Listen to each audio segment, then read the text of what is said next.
Hello students, here I am Gargi Pawar, Assistant Professor BBA in St. Andrews Institute of Technology and Management program. So here I am back with an online lecture series on income tax subject. So let's start with lecture. Yes. So today we are going to cover some more topics from second unit and from income from Saitm. So in last lecture we have discussed some retirement benefits, and today we are going to cover some more retirement benefits like leave encashment, leave travel concession, and employers and employees contribution in PF and PPF. All these topics we are going to cover. Let's start with first topic. First topic is leave encashment salary. So let me show you. Yes, leave encashment salary. So what is leave encashment salary?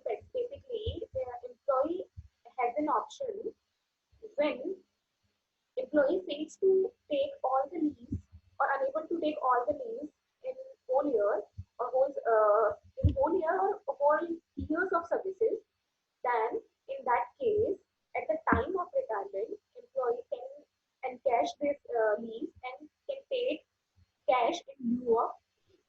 Okay, so leave encashment salary is basically the encashment of leaves. Okay, so there may be two situations. First situation, leave encashed during the service, and leave encashed at the end of the retirement. So employees can encash their leave at the time of during the service also, and at the time of retirement also. When an employee opt an option to encash their leave during the service, then that leave will be fully taxable. That amount which is received by employee from employer, so that whole amount will be taxable and will be fully taxable. No exemption will be provided. Okay? And in the case of leave encashment at the end of the retirement, if a person waits for retirement time and make encash and do encash their salary at the time of retirement, then in that case there may be two situations. First, if he is government employee, then that encashment of leave will be fully exempt. And if that person is other employee, that means it may be private employee, then in that case, actual amount received 10 months average salary multiplied by annual leave with no taxable 30 days in a year, completed year of multiplied by completed year of services taken during the service divided by 30, and in last 3 lakhs, whichever is less will be exempted. Okay? So let's understand clearly. Just let me show you one another slide. See here. So if an employee is encashed their leave at the time of retirement and that employee is private employee, then what will be the tax treatment? Tax treatment will be, we have to check these four conditions. First, leave encashment actually received 10 months average salary. So we have to calculate first average salary, then have to multiply by 10. So average salary means salary from last 10 months at the time or at the date of retirement or at the month of retirement. Okay? So at the month of retirement, from month of retirement, last 10 months salary will be average salary. Then we will multiply that 10 average salary to 10.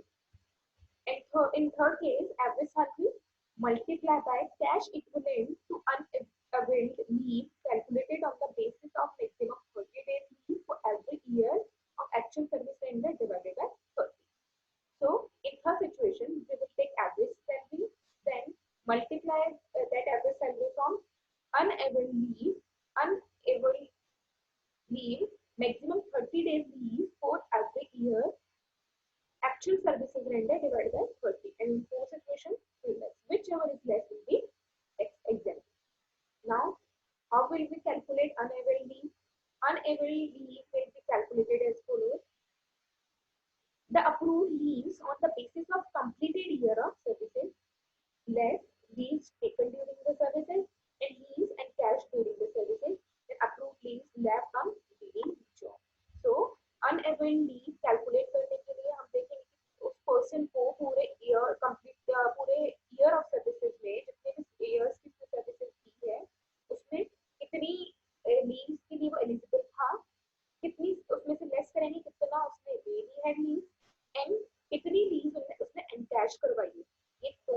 हम less करेंगे तो resultant amount will be unable.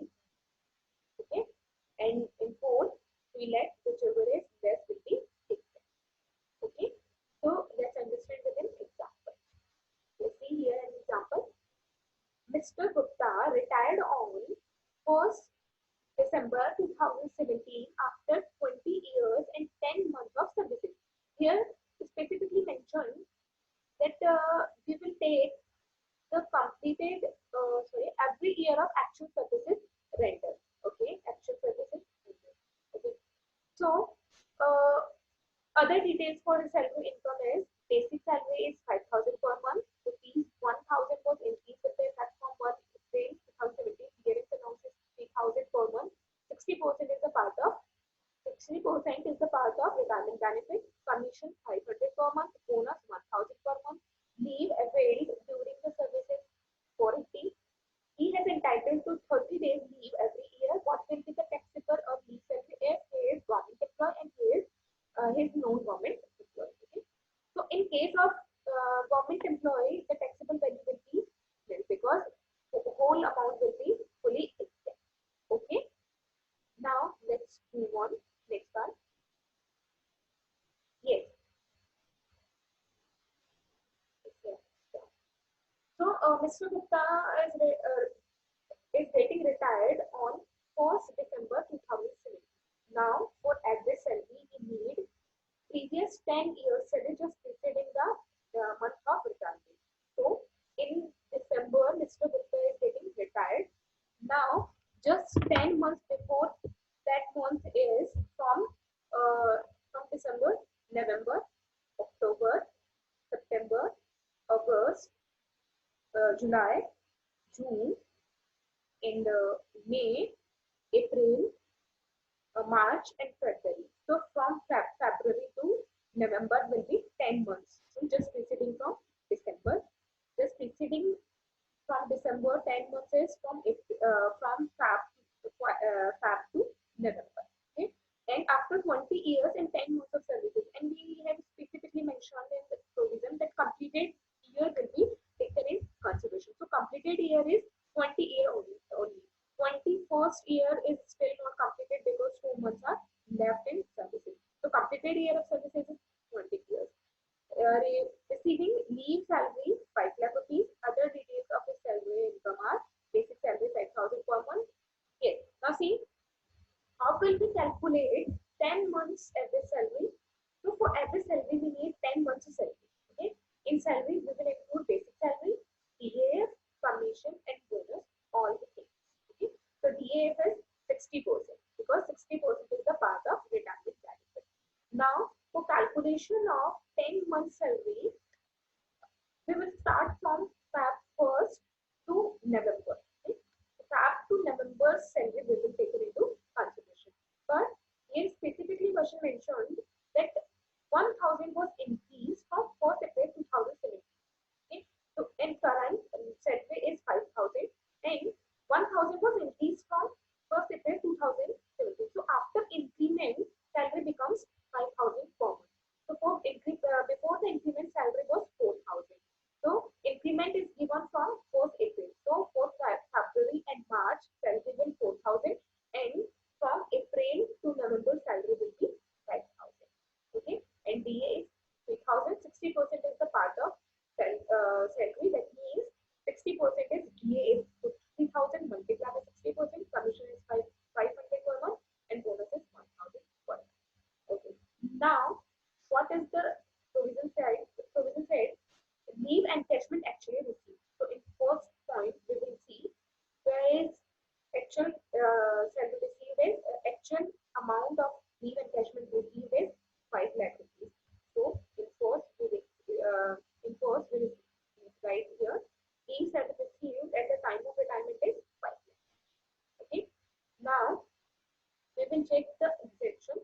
How will we calculate exemption? Exempt income is 26,400. How will we calculate this? See, here is no. Exemption is least of the following.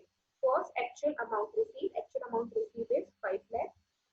Then second, statutory limit. Maximum limit is 3 lakh. Here, we mentioned the maximum limit is 3 lakh and actual actual amount received. So we write here that maximum limit, maximum limit 3 lakh, leave encashment 5 lakh.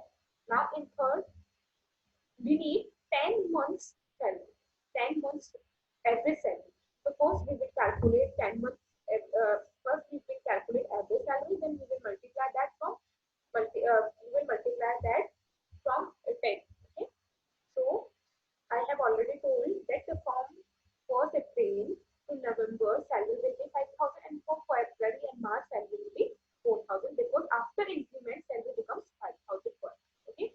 So for 8 months, 5,000 multiplied by 8, plus for 2 months, this is 4,000. Okay. Then TAF is 3,000 of 60% of 3,000. So DAF is 3,000 multiplied by 60%. Now this is multiplied by 10. We will multiply it by 10 months. Now we want average salary, that's why we will divide it by 10. Now question 3 is 10 months average salary. 10 months average salary means first we will calculate average salary of 10 months, then we will multiply it by 10. Average salary means always at the point of view salary is average salary is always 10 months average salary. Okay. So first we will calculate average salary, that's why we calculate salary of 10 months and we divided it by 10. Now so we will say 10 months average salary, that's why we will multiply it again by 10. So you can also do, don't multiply by 10 or don't divide by 10. Okay, 10 will cancel, that's why you can simply calculate 10 months salary also. So calculate 10 months salary, this is the 10 months salary, and calculation will be 66,000. Okay. Now import cash equivalent to leave to credit to employee at the time of retirement. Okay. So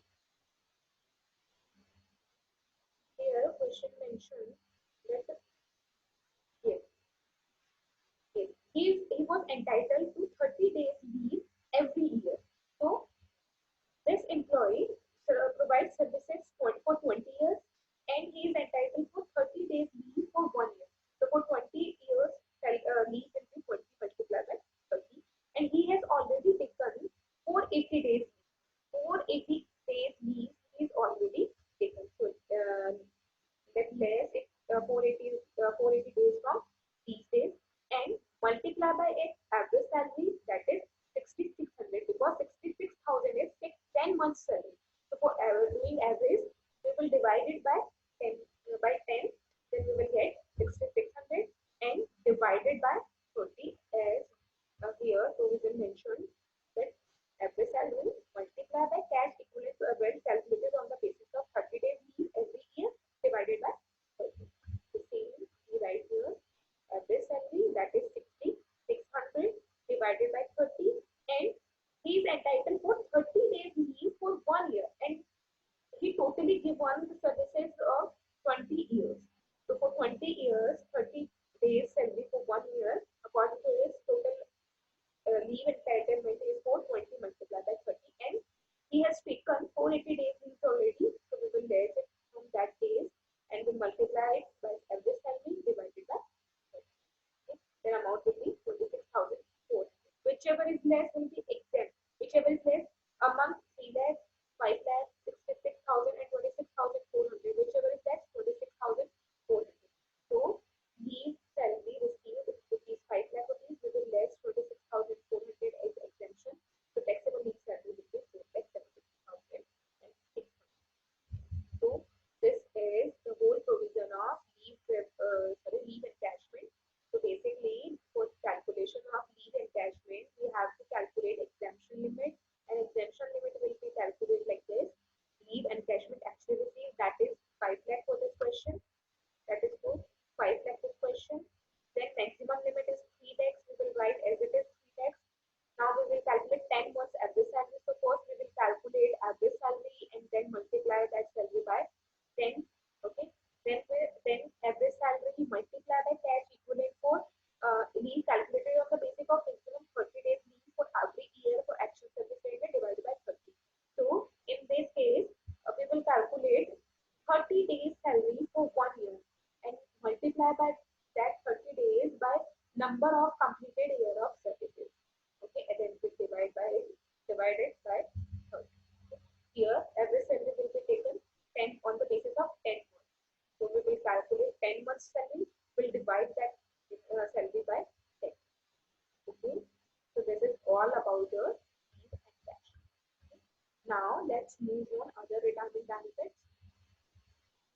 Yes, let me show you other retirement benefits. Next retirement benefit is retrenchment compensation. Retrenchment compensation means when a company retrench their employees, then the company has to pay some compensation to these employees. Then that compensation will be known as retrenchment compensation. So there may be two conditions that the employee may be government employee or other employee. In the case of government employee, the compensation will be fully exempt, and in the case of other employees, the exemption limit will be actual compensation received 15 days average salary multiplied by year of services and rupees 5 lakh, whichever is for the calculation of exemption of retrenchment compensation salary means basic salary, DA full. We will take DA full, not DA. All other remuneration in cash. Okay. For this purpose, we will calculate salary like this, and then we will calculate the amount of exemption. So the amount will be amount of exemption will be actual compensation received. In second, we will see 15 days average salary, and then multiply that average salary by year of services and rupees 5 lakhs. Whichever is less will be exempt. Okay. So this is about retrenchment compensation. Okay. Now, next is voluntary retirement. If a person takes voluntary retirement from company, then what will be the taxable value of voluntary retirement compensation? So see, here the exemption limit will be actual amount of compensation received 3 months average salary multiplied by completed year of services. Completed year of services means if a person provided 20 years and 10 months services, then we will take in consideration that only 20 years, because 20 years is just completed. 24 years is not yet completed. Only 10 months a person worked over here. If 20 years and 6 months, then also take 20 years in consideration. 20 years and 4 months, then also consider 20 years is okay. In third situation, last drawn monthly salary and remaining months of services. Suppose a person leaves the job or get retired at the age of 63 years, and the maximum age of retirement was 65. So still 2 years services are remaining, then we will multiply by 2. If a person takes retirement at the age of 50, then that means 15 years is still remaining of services, of retirement of services, then we will multiply by 10 or 15 years. Okay. So last one monthly salary multiplied by remaining months of services. Then in fourth, 5 lakh rupees, whichever is less will be exempt. Okay. So salary, in salary with what we will include, like basic salary plus DA. In voluntary retirement, we will take into consideration DA, and in retrenchment, we will take full DA in consideration. Okay. And DA and commission on these things are included in. Okay. So this is your voluntary. Now, let's move on next retirement benefit, that is leave travel concession. Leave travel concession means when an employer provides some concessional leave to his employee for entertainment or for visit purpose, then in that case, what value will be taxable and what will be the exemption? Okay. If employer provides the travel by air, employer provides to employee a leave travel by air. In that case, exemption limit will be economic fare of national carrier by the fortress. Okay. And if other than by air, and if such trains are connected with rail, in that case, first AC rail fare by shortage, okay, will be exempted, remaining will be taxable. If trains are not connected by rail, in that case, if recognized public transport system exists, then first class or deluxe class fare will be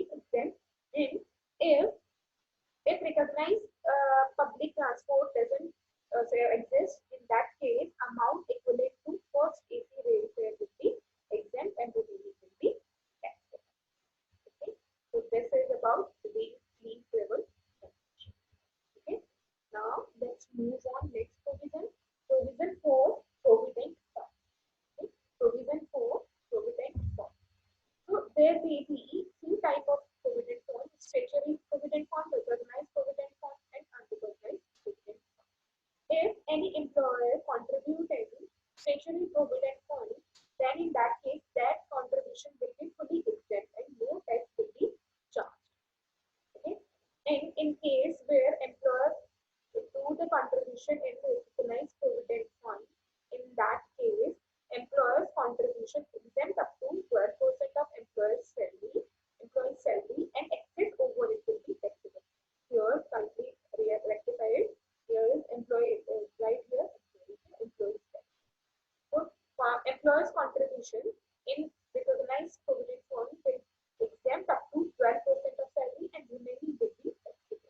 So that means 12% will be exempt and 88% of salary will be taxable. Excess over it will be taxable. Okay. Unrecognized provident fund. See what is unrecognized provident? If employer contributes the amount in unrecognized provident fund, then not taxable every year, but repayment is fully taxable. So contribution will not be taxable in every year. Even at the time of repayment of this contribution will be taxable. Okay. Yes. Now next, when employee contribute in statutory provident fund, when employee contribute in statutory provident fund, then deduction under section 80C will be provided. We will discuss the deduction of 80C later in the last chapter. So for now, let's understand that deduction will be provided in 80C. Okay. And employees contribute in RBF. In that case, deduction was provided under 80C. We will discuss it later in chapter. And when employee contribute in unrecognized provident fund, then no deduction under 80C will be provided. That means fully this contribution will be fully taxable. Okay. Interest on provident fund. If employee receive any interest on statutory provident fund, that interest will be fully exempt.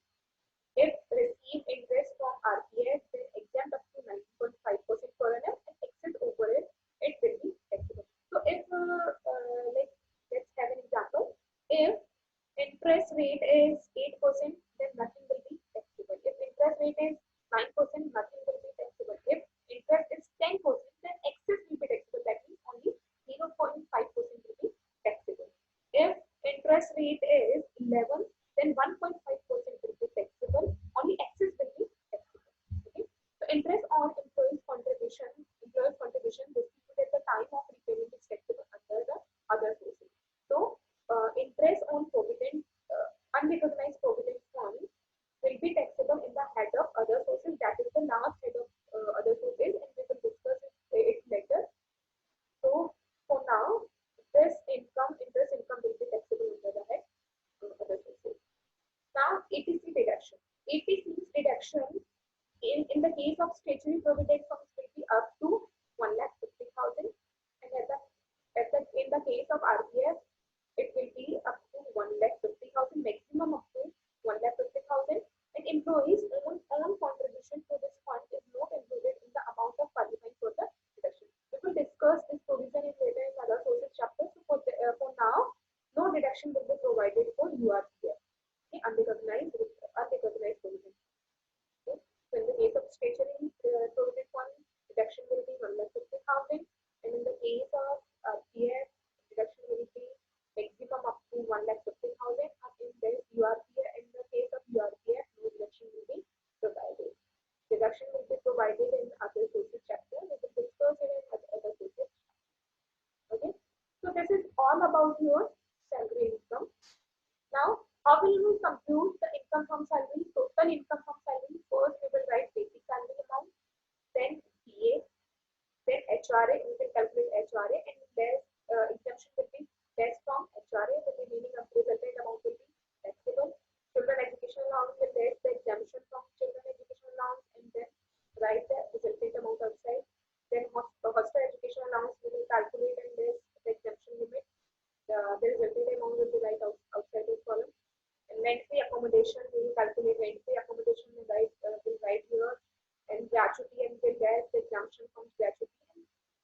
Adding on all these terms, we will get gross total salary. Then we will deduct deductions from this salary, standard deduction, maximum up to 40,000, entertainment allowance maximum to 5,000. We have already discussed these deductions. And employment tax also we will discuss, and the remaining amount will be taxable. Okay. So this is all about your salary head. In next lecture, we will discuss the second head,